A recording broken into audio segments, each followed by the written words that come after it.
আমি লানিনা এফেক্টটা কি সে বিষয়ে আলাদা করে আপনার কাছে প্রশ্ন করব।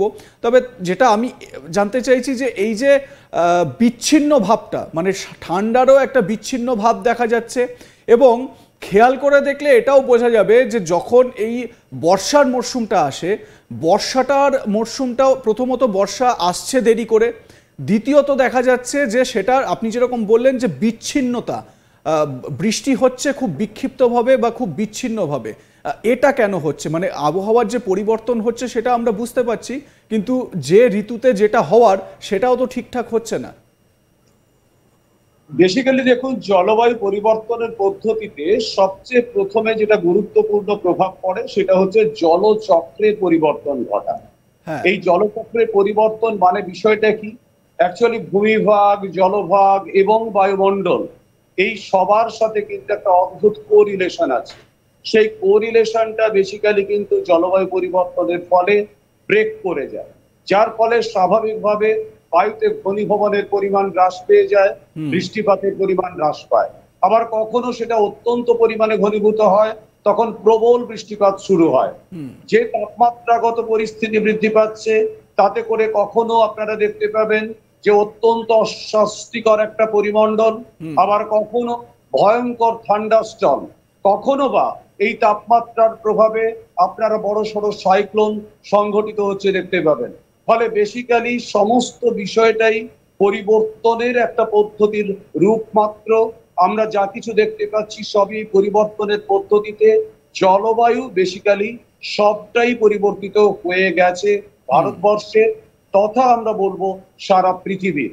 আমরা আমাদের দক্ষিণবঙ্গ শুধু নয়, সমগ্র পশ্চিমবঙ্গে যে 6টা ঋতুর যে সুন্দর একটা সাবলীল রূপ আমরা পেতাম, এক একটা ঋতু এগিয়ে যাচ্ছে, পরের ঋতুটা এগিয়ে আসছে, এই যে বিষয়গুলো সেটা কিন্তু টোটালটা নষ্ট হয়ে গেছে।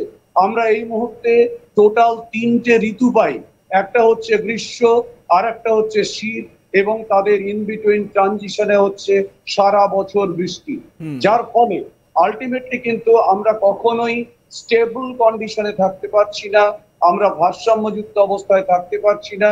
জলবায়ু বারবার বারবার তার রূপ পরিবর্তনের দ্বারা আমাদের যে স্বাভাবিক প্রাকৃতিক পরিমণ্ডলীয় যে ছন্দ, সেই ছন্দটাকে সম্পূর্ণভাবে নষ্ট করে দিচ্ছে, এবং তার প্রভাবেই আজকে এত ভয়ঙ্কর রূপে আমাদের কাছে এই পরিবেশ দূষণ, এই জলবায়ু পরিবর্তন নতুন করে তার থাবা বসাবার চেষ্টা করছে। বেশ, অর্থাৎ ডক্টর কর যেরকম বোঝাবার চেষ্টা করলেন, আপনারা বুঝতে পারছেন যে এই যে একদম যে গ্রীষ্মের যে একটা বলা যেতে পারে প্রাদুর্ভাব এই মুহূর্তে, সেটার কারণটা কি এবং জলবায়ু পরিবর্তনের জেরে কি সিচুয়েশন তৈরি হয়েছে সেটা সুন্দর একটা ব্যাখ্যা দিলেন ডক্টর কর। তবে এর পরবর্তী যে প্রশ্ন আসে সেটা হচ্ছে এর পরে কি, হোয়াট ইজ নেক্সট, আগামী বছরগুলোতে কি হতে চলেছে সেটাও খুব জানা গুরুত্বপূর্ণ।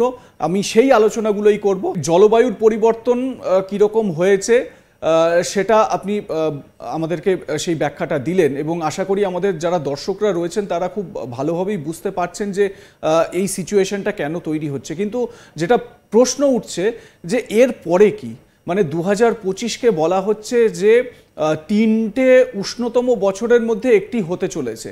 মানে আমরা এই মুহূর্তেই 39 ডিগ্রি 40 ডিগ্রির কাছাকাছি তাপমাত্রা দেখতে পাচ্ছি। ডেজার্ট অঞ্চলগুলোয়, মরুভূমি অঞ্চলগুলোয় বা একদম প্রখর শুষ্ক যে অঞ্চলগুলো যেখানে 40 ডিগ্রি 45 ডিগ্রি 50 ডিগ্রি সেলসিয়াস তাপমাত্রা হয়ে যাওয়াও মানে প্রায়শই দেখা যায়, হামেশাই সেই টেম্পারেচার দেখা যায়। পশ্চিমবঙ্গে বা ভারতে সেরকম কি সম্ভাবনা আগামী দিনে রয়েছে? হ্যাঁ, দেখুন, ব্যাপারটা হচ্ছে এই মুহূর্তে যে কন্ডিশন তাতে কিন্তু আমাদের যে পশ্চিমের যে জেলাগুলো, অর্থাৎ পুরুলিয়া, বীরভূম, বাঁকুড়া, ঝাড়গ্রাম, পশ্চিম মেদিনীপুর, পশ্চিম বর্ধমান, এই সমস্ত অঞ্চলগুলোতে আমরা কিন্তু তাপমাত্রা মোটামুটি ভাবে 48, 49, 50 ডিগ্রি সেলসিয়াস পর্যন্ত পেতে পারি এই গ্রীষ্মে। এবং আমাদের দক্ষিণবঙ্গের যে অন্যান্য চলতি বছরেই 2025-এই 2025-এ, আচ্ছা, এবং আমাদের কলকাতা এবং তৎসংলগ্ন যে অঞ্চলগুলো সেখানে কিন্তু সর্বোচ্চ তাপমাত্রা 45 ডিগ্রি সেলসিয়াসের কাছাকাছি পৌঁছে যেতে পারে। ফলে আমরা কিন্তু বিন্দুমাত্র স্বস্তিকর পরিস্থিতিতে নেই। এবং এবছর যে পদ্ধতিতে এই বায়ুমণ্ডলীয় তাপমাত্রা বৃদ্ধির সম্ভাবনা এখনো পর্যন্ত ঘটে চলেছে, সেটা কিন্তু ইন্ডিকেট করছে যে একটা ভয়ঙ্কর বা গ্রীষ্মের যে দাবদাহ সেটা আমরা অনুভব করতে চলেছি।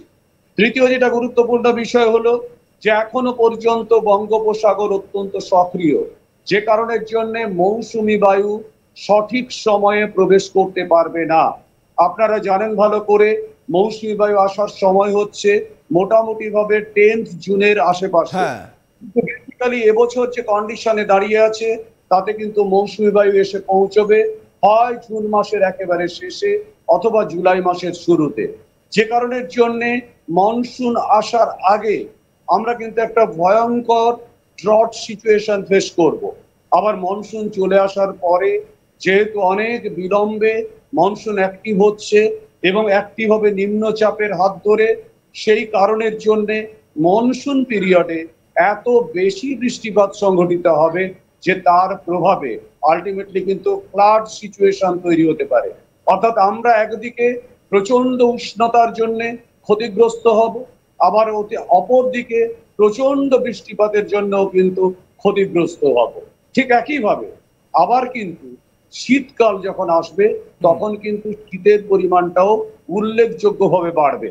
আপনি প্রথমে এর আগে যে কথাটা বলছিলেন লানিনা ইম্প্যাক্ট, গত বছর লানিনা ইম্প্যাক্ট থাকলেও বঙ্গোপসাগর অতিরিক্ত পরিমাণে সক্রিয় থাকার দরুন বঙ্গোপসাগর টোটালটাই একটা হিট চেম্বারে পরিণত হয়েছিল, যে কারণের জন্য ওই হিটকে অতিক্রম ডক্টর করে কর, আমি আপনার কাছে রিকোয়েস্ট করব, মানে এই লা নিনিয়া এফেক্টটা একেবারে সাধারণ আমাদের দর্শক যারা দেখছেন, মানে এটা বুঝতে পারছেন যে লা নিনিয়া এফেক্টের জন্য ঠান্ডাটা পড়ার কথা ছিল, কিন্তু এই লা নিনিয়া এফেক্টটা কিভাবে কাজ করে সেটা যদি একটু ব্রিফ করে দেন তাহলে খুব সুবিধা হয়।